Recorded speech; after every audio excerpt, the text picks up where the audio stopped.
Bien, y vamos con la primera entrevista de la mañana. El intendente de Montevideo, Mauricio Zunino, concurrió la semana pasada a la Junta Departamental para explicar lo que la oposición considera un aumento excesivo de horas extra en la comuna.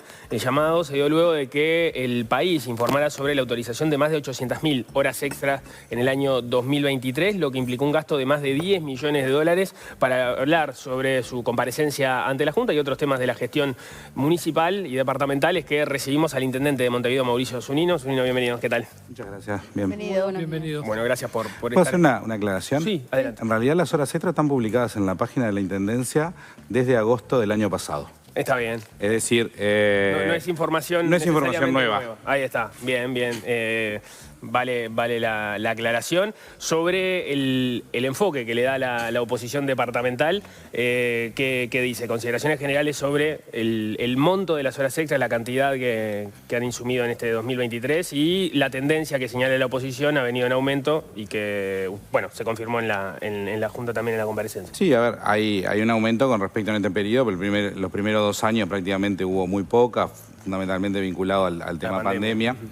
2023 tuvo, digamos, incluso más que 2024, que si bien no la tenemos cerrado, va a andar unas 100.000 abajo de ese valor.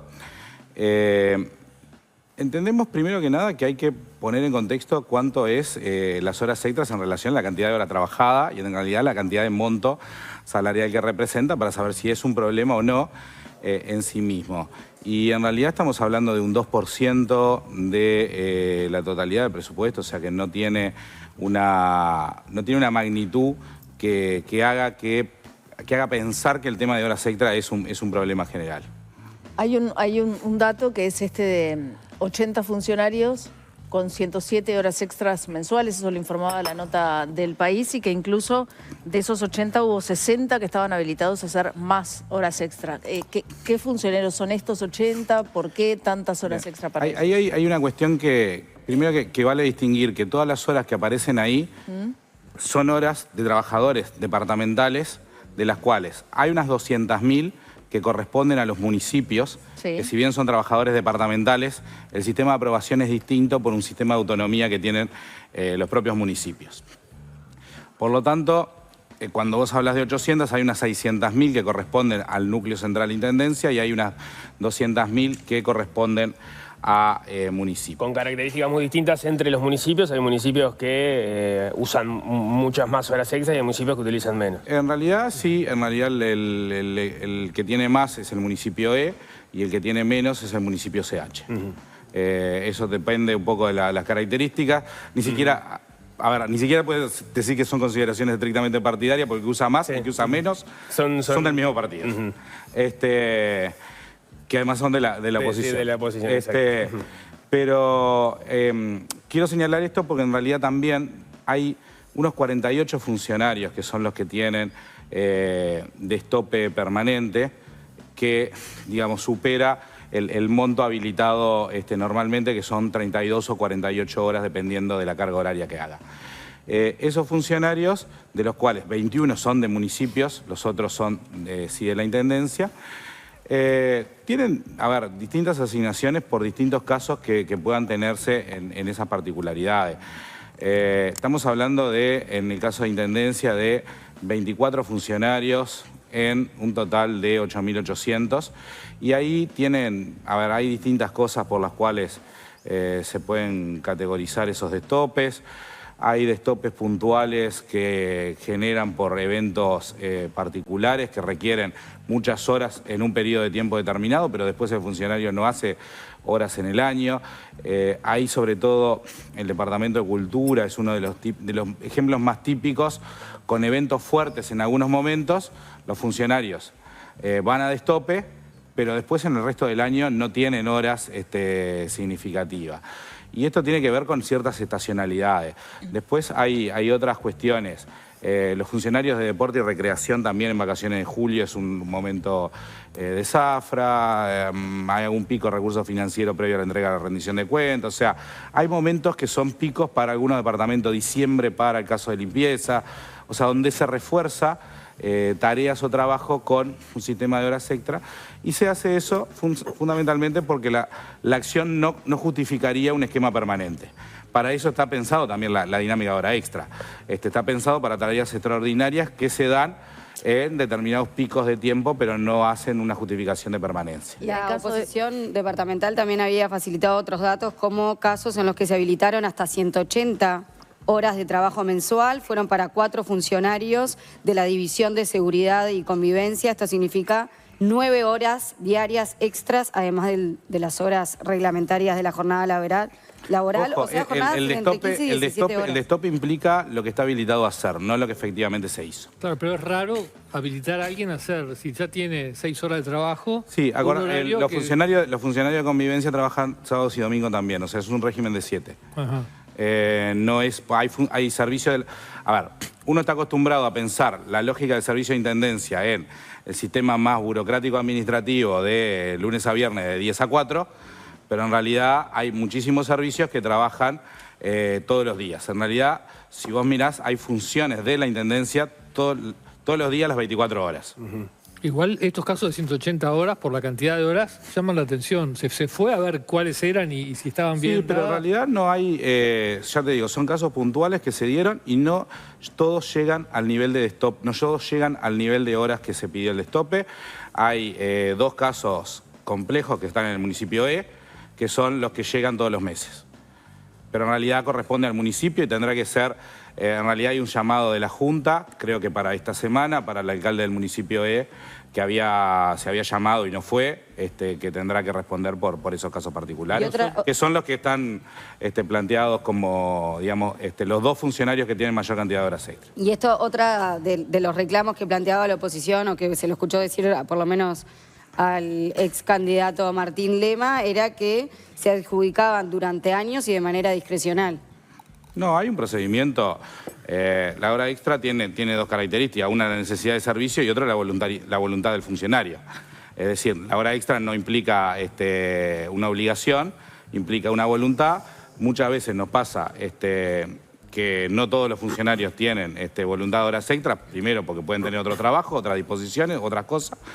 Por lo tanto, en realidad siempre hay un procedimiento de asignación y si eso fuera así tendríamos mucho más denuncias, tendríamos denuncias de asignación de horas adentro entre los propios funcionarios y se hubiesen sentido perjudicados, pero no tenemos ese tipo de cosas. ¿Y el control sobre el cumplimiento de esas horas extras efectivamente se realiza? Sí, en realidad tenemos todo sistema de marcas y relojes, tanto los sistemas de relojes virtuales que pueden localizar en aquellos que trabajan fuera digamos, de las oficinas, como aquellos que trabajan dentro de dependencias de intendencia. El sistema de marcas está totalmente controlado. Recién mencionabas el caso del municipio. Está auditado, te digo, y incluso el sistema de recomendación del sistema de marcas es algo que nosotros hemos asesorado a otros gobiernos departamentales sobre el sistema que aplica Montevideo. O sea que probablemente también se esté implementando sistemas parecidos, sobre todo el sistema de relojes virtuales, en los próximos años en muchos de los gobiernos departamentales del país. Recién mencionabas el caso del municipio E, pero en definitiva, el municipio E, como cualquier otro municipio, quien termina autorizando la operación es el gobierno departamental. Sí, pero tiene una aprobación política del Consejo Municipal, previa. Pero no se puede hacer efectiva sin el visto bueno de Sí, de es la cierto, intendencia. pero lo que nosotros hemos planteado es que también, ahí hay una dicotomía. Es cierto que la aprobación va por parte del intendente porque son trabajadores departamentales, pero hay una lógica también de autonomía y que nosotros entendemos que es el Consejo Municipal, que efectivamente es un gobierno electo, el que tiene que dirimir sobre eso y dará cuenta sobre ese aspecto. Si nosotros nos metiéramos en la asignación de esto, estaríamos también, o se nos podría estar acusando de frenar o trancar determinadas decisiones de los propios municipios. Nosotros hemos evitado hacer eso. Para lo que tienen sí tope los municipios son en materia presupuestal. Entonces, mientras esté dentro de su marco presupuestal o incluso si se expande relativamente poco, nosotros damos por aprobado lo que viene del Consejo Municipal. Para ir desgranando algunos puntos, hay un cuestionamiento de parte de la oposición sobre el valor del monto. Vos decías, bueno, en realidad si lo mirás en línea general con el presupuesto de la Intendencia, no es algo tan oneroso estos 10 Y con la cantidad de millones funcionarios y la cantidad de horas que se hace. Lo que se dice desde la oposición es, bueno, pero con este dinero es lo mismo que se tiene de presupuesto para viabilidad, es más que los camiones que se compró por parte de la Intendencia, digamos, hay cuestiones de gestión que equivalen a ese monto. La posición de la Intendencia es que no es tanto en relación a la cantidad de funcionarios. No, y a ver, en relación, sí, pero también con las horas extras se llevan adelante tareas. O sea, es mentiroso comparar vialidad contra horas extra o camiones contra horas extra, porque en realidad con esas horas extras se cosa. Ahí voy al siguiente punto de discusión. Entonces, en todo caso, vos tendrías que comparar la discusión cuáles son las prioridades. ¿Cuáles son las prioridades de la Intendencia? Hay elecciones cada 5 años, se votan programas de gobierno y ahí se definen las prioridades cuando la ciudadanía elige qué programas de gobierno es el que prefiere. ¿Pero qué tareas son en concreto las que realizan, por ejemplo, los casos de 180 horas que van desde 7 de la mañana hasta las 12 de la noche? Pero, a ver, no me voy a poner en casos puntuales porque me parece que entras en una casuística compleja. No, digo para conocer un poco de qué se trata la actividad y además tienen cuestiones de información personal que es complejo además también brindar esa cuestión individualizando personas. Pero, a ver, si vos tenés actividades de, por ejemplo, carnaval en los barrios, tablados populares, corsos barriales, ahí necesitas tener esquema de funcionarios en esas horas. Si vos no haces eso, probablemente no haya corso barrial. Entonces, compará la acción que efectivamente tiene ahí. Si en limpieza en diciembre vos no reforzaras con esto, probablemente la situación en diciembre, donde casi multiplicamos por 3 la cantidad de residuos en ese mes comparado con los meses comunes, sería mucho más complejo. No sé si justamente el tema de la basura en diciembre es el ejemplo más favorable para mostrar cómo sí, este mes de diciembre, ¿no? Salimos sin problema en las dos instancias, como fuimos preparados, tanto Navidad como fin de año, a pesar de haber tenido algunas complicaciones importantes en el mes de noviembre. Pero diciembre logramos ajustarlo y en realidad no hubo... La cantidad de reclamos de diciembre de fue el más bajo desde que tenemos el sistema Pero no el ideal, ¿verdad? Porque diciembre igual fue un mes bastante sucio durante la fiesta. Diciembre va a ser un mes bastante sucio por la cantidad de residuos que se genera, siempre va a ser... Y lo vas a tener independientemente de que puedas mejorar los mecanismos de sistema. Diciembre siempre va a tener problemas porque diciembre tiene una generación de residuos mucho más grande que la de los meses comunes. Pero tenemos que dar por descontado que eso no tiene solución, o sea que todos los diciembre Montevideo va a estar sucio y... A ver, aún teniendo horas extras. Diciembre va a ser más sucio que noviembre, sí. Y lo es en Montevideo, lo es en Madrid, lo es en Nueva York, lo es en París, porque diciembre tiene una generación de residuos mucho más alto, para el cual la capacidad... Vos nunca podés pensar un sistema en capacidad de punta, porque si no tendrías recursos ociosos y sería no optimizarías no, los pero recursos. Se supone que estamos agregando horas extras para ese trabajo adicional. Pero y sin nunca embargo, llegás a optimizar. O sea, a ver, ¿cuál sería la lógica de optimización de un sistema que vos tendrías que poner en ese lugar? ¿Sería solo con horas? El capital trabajo o la productividad marginal del trabajo cae en la medida que vos tenés el otro factor fijo.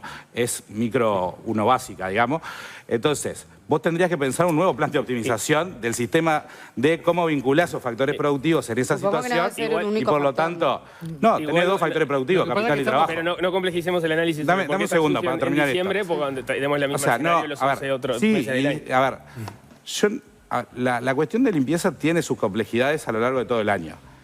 Diciembre es un mes complicado en cualquier lugar del mundo por cómo se da el sistema de generación. Porque vos no vas a pensar nunca en el sistema de generación de punta, o sea, en el momento que estás en el pico, porque si no te sobraría capacidad que sería, que tendrías un sobrecosto a lo largo de todo el año que no podrías hacerlo. Están usando las horas extras, justamente es el lío. Pero es lo que te digo, no podés generar una optimización sobre un factor fijo y el otro variable. Eso lo entiendo. Es parte de, por eso te digo, es la combinación de la primera ecuación de micro 1. Igual sonó feo decir, bueno, siempre va a estar sucio en diciembre porque... No, siempre va a estar peor diciembre que noviembre. De todas formas, volviendo al punto de las horas extra, vos decías que 2024 no está cerrada, digamos, o presentado formalmente los números, pero tuvieron 100.000 horas extra menos que en 2023. Sí, Y eso también se debe a alguna serie de acciones extraordinarias que hubo mayor cantidad de eventos y mayor cantidad de cuestiones En 2023 que en 2024.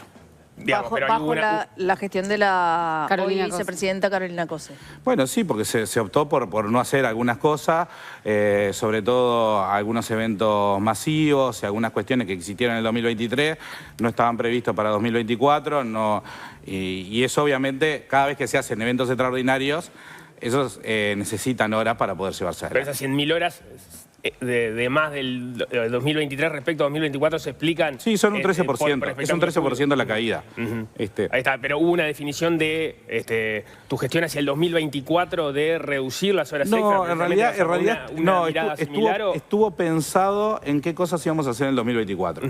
2024 también tenía la particularidad de ser un año de elecciones, donde algunas cosas entendíamos que si las hacíamos iban a marcarse o podían tener cierta consideración negativa en el marco de cómo se juzgaban de acuerdo a la campaña, que en otros años comunes hacer un festival podía estar bien Pero visto y en 2024 no. No Y ese Entonces, a ver, razonamiento- entendimos que era... no fue básicamente por horas extras, sino más bien la planificación anual de actividades, que entendíamos que algunas cosas no debían darse, algunas actividades que también sobre los meses de octubre, que no eran tan masivas, octubre y noviembre nosotros retraseamos porque en realidad había poca expectativa de cosas que pudiéramos hacer nosotros en relación a lo que era el desarrollo de la propia campaña. Estaba todo el mundo más dedicado a ver qué pasaba con el resultado electoral que en otro tipo de actividades. Entonces, había todo un sistema de planificación sobre el cual pensamos que algunas cosas no teníamos que hacerlas en 2024. Esa suspicacia que planteas tú en ese razonamiento no se aplicaría al año 2023 porque la intendenta, la ex intendenta, se pide licencia y deja de estar en funciones sobre febrero de 2024. Sí, pero en todo caso es una pregunta que... A ver, yo creo que 2023 está lejos del ciclo electoral, Bueno, pero en todo para ella caso no. preguntarle a la vicepresidenta, que era la que en ese momento era la intendenta.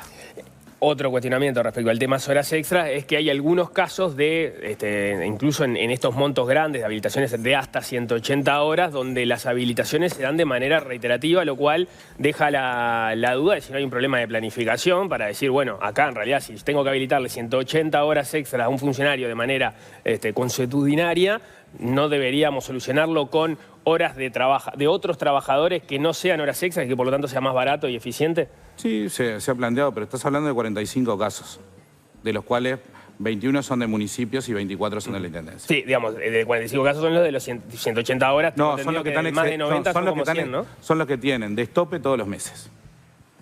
Son los que se Los pasan otros son puntuales. son los que se pasan de 32 o de 48 todos los meses. Lo que pasa que yo entiendo el argumento. No son de 180. O sea, son los que tienen habilitación de estope a lo largo de todo el año. Lo que yo entiendo es que el argumento de esto es un porcentaje mínimo del presupuesto o del total de que se gasta en horas, en fin, lo entiendo, pero también el tema de si se está cometiendo una injusticia por beneficiar a determinada persona, eso basta con que sea uno. O sea, lo que queda al no explicarse cuáles son los casos individuales en los cuales se les otorgan estos beneficios, la duda de si no se está beneficiando a determinada persona por determinado motivo queda. No es levantada. A ver, lo que vos no podés hacer es hacer un escrache público, como ha hecho algún medio, sobre algunos trabajadores, sin fundamento, incluso con algunos errores y con listas arbitrarias. Porque en definitiva hay algunos que están y algunos que no están. Yo creo que eso es una cuestión de un esquema más de escrache y persecución. Si existen elementos para generar una cuestión de perjuicio que entienda algún trabajador, tienen los mecanismos formales en la propia institución para hacerlo. Eso del lado del funcionariado. Del funcionario. Si el Pero funcionario la opinión entiende que está perjudicado y que hay arbitrariedad, tiene los mecanismos para poder hacerlo, como lo hacen en otro sentido. Si entiende que hay arbitrariedad de un jefe o como entiende... y hay procedimientos, algunos salen favorables, otros no salen... ¿Han tenido reclamos? No, por el tema de horas no. Por el tema de horas no. ¿Por qué Por el tema de horas no. Sí, por algunas denuncias contra jefaturas intermedias. O sea, hay en algunos otros casos ha habido, y algunos salen favorables a los trabajadores, otros no. Pero eso depende de la división jurídica y de que entienda que hay elementos o no probatorios para los casos. Digo, cualquier funcionario tiene los mecanismos formales en la Intendencia para tomarlos en la medida que entienda que está perjudicado. Y si no los hay es porque, a ver, y podría haberlo, a ver, ojo, porque también en una asignación, en una Intendencia tan grande, podría haber alguien que planteara eso. Y se resolverá y tendremos que actuar. Yo creo que lo que no se puede hacer es, aunque tengas algún caso que tiene los mecanismos para hacerlo, es hacer una generalización de que esto tiene un sistema de arbitrariedades ahí, porque eso en realidad es lo que claramente no hay en un margen como este. Estás hablando de pocos funcionarios en el global, estás hablando de cuestiones particulares, y si efectivamente los hubiese, tendríamos que tener esos mecanismos, y los funcionarios tienen todas las garantías para poder hacerlo en este como en cualquier procedimiento que entiendan perjudicado por la administración. En el análisis de estos casos, ¿ustedes no encontraron ninguno que les genere dudas? No, a ver, como todo, se revisan, se estudian, se analizan y se preguntan. En cada uno de los casos hicimos la revisión con los directores correspondientes, porque en definitiva lo primero que hay es la necesidad de un jefe inmediato que la solicita. Después pasa por un director de división y un director general que aprueba y avala lo que el jerarca intermedio, el jefe intermedio aprueba. Es decir, tiene un sistema de control antes de llegar a gestión humana, que vuelve a hacer una revisión, tiene por lo menos 3 controles. Te cambio de tema. Es rara la pregunta, pero ¿te sentiste solo sobre el final de la gestión en relación a la fuerza política? Y enumero una serie de hechos. Una es, bueno, quedaste al frente de la Intendencia, la Intendenta electa se fue a la campaña electoral. ¿Hubo en ese momento alguna discusión a propósito de los números de la Intendencia? Y ahí hubo hasta incluso alguna declaración de que cuando ella se fue, los problemas que se estaban advirtiendo no estaban arriba de la mesa. Se fue parte del equipo a la campaña, ya desde las internas, luego hacia las nacionales. Luego de que se eligió el gobierno, se fue parte del equipo hacia el gobierno nacional. Y más adelante hubo algún otro episodio, como el propio Frente Amplio, en una situación, no sé si inédita, pero poco frecuente, marcando discrepancias en relación a algunas decisiones que habías tomado, al punto que tuviste que dar marcha atrás respecto a alguna decisión. ¿Cómo lo sentiste desde ese punto de vista? A ver, yo creo que tuvimos que ir afrontando, sí, una salida muy fuerte de los equipos de gobierno de la Intendencia, eso se fue sintiendo.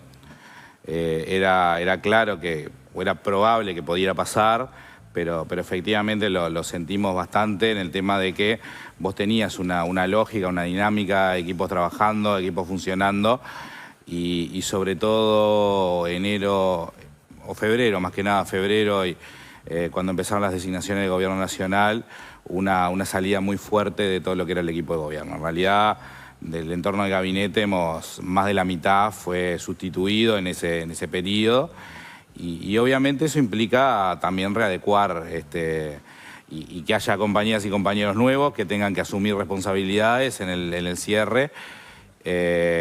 Implicó, digamos, sí, yo creo que una cuestión que me hubiera gustado terminarla más estructurada en ese sentido. A ver, entiendo las necesidades del gobierno nacional, porque sobre todo vos tenías que asumir en marzo y era difícil. Que es una cuestión, yo le diría hasta para pensar más globalmente si en realidad tiene sentido la separación del ciclo electoral departamental. Porque, a ver, lo que nos pasó a Montevideo, pero también le pasó a la Intendencia de Canelones, probablemente capaz que le haya pasado el periodo anterior a Intendencia del Partido Nacional, implicó un vaciamiento de buena parte de los equipos cuando está cerrando el periodo, no podés terminarlo digamos, quedás como muy desfasado en esos últimos, por ejemplo, 6 o 7 meses de estructura de gobierno. Creo que eso también le debilita al gobierno departamental en muchos casos. Creo que acá hay un tema de vaciamiento muy fuerte que hubo en Montevideo. Ya te digo, más de la mitad del gabinete fue cambiado porque no por voluntad propia, en ese caso mía, sino porque efectivamente asumieron otras responsabilidades. Lo que te planteaba Nico sobre si te sentías solo, en realidad la consulta es si cuando tomaste la decisión de hacer una contratación que después tuviste que ir para atrás, no lo habías consultado con nadie este tema. No, lo revisamos en la interna de la Intendencia. No pensamos en ese momento que eso iba a tener, digamos, los planteos que después se tuvo. En realidad, somos personas orgánicas de nuestra fuerza política. Si la fuerza política te dice que tenés que tomar una decisión, entendemos que hay que hacerla. Y es más, la idea de que esto funciona como fuerza política es que vos acatás cuando estás de acuerdo y también cuando no estás de acuerdo. Si no, es muy fácil acatar cuando vos estás de acuerdo con las decisiones. Pero eso es parte también de las reglas, digamos, democráticas de nuestra fuerza política. O sea, de aceptar que digamos, que los organismos del Frente Amplio puedan opinar sobre las actividades de gobierno. Murieron 2 personas por una picada. ¿La Intendencia no está omisa en los controles o no faltan más controles? Siempre que se te da un hecho de estos, vos pensás que tenés que hacer más controles. Hacemos bastante, retenemos bastante, la verdad que es un hecho pero muy lamentable. Es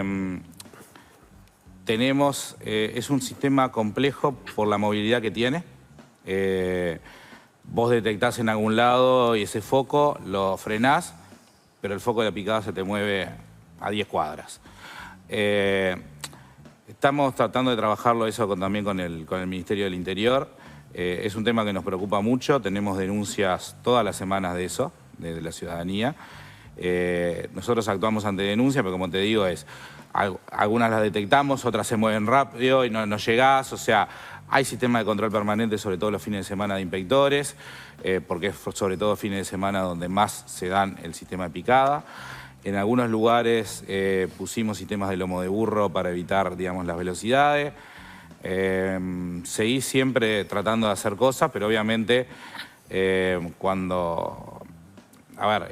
siguen existiendo, sigue siendo un problema y obviamente tenemos que seguir controlando y poniendo más énfasis en eso porque efectivamente un hecho totalmente desastroso como el que ocurrió con esto, la verdad que es totalmente repudiable para las acciones que se hacen. Creemos que esto tiene que terminarse, pero necesitamos yo creo que ahí hay un tema de concientización que también, hay control, pero también tiene que haber concientización sobre los riesgos y sobre la valoración del otro. Cuando las personas que están llevando adelante estas acciones, corriendo picadas, saben que no solo están poniendo en riesgo su propia vida, sino que están siendo pero muy responsables con la vida de los demás. Que creo que también hay un tema de concientización que tenemos que hacer toda la sociedad en conjunto, independientemente de que sí tenemos que puedo aceptar que tenemos que poner más controles, sobre todo cuando ocurren hechos desgraciados como este. Los controlamos, mirá que descomisamos mucho, revisamos, pero siempre nos queda insuficiente. El Ministerio del Interior también está haciendo. ¿Pero lo van a hacer a partir de mañana? Se está haciendo, sí, se refuerzan en la medida que... Pero ya se venía haciendo, se hicieron muchos controles este fin de semana. Sin embargo, ocurrió esto. Mauricio Zunino, muchísimas gracias por estos minutos. Muy amable, gracias. Muy amable, gracias. Hacemos un corte, al regreso recibimos a los diputados del Frente Amplio, Gabriel Otero y Bruno Giometti. Vamos a estar hablando de la discusión en torno a la caja.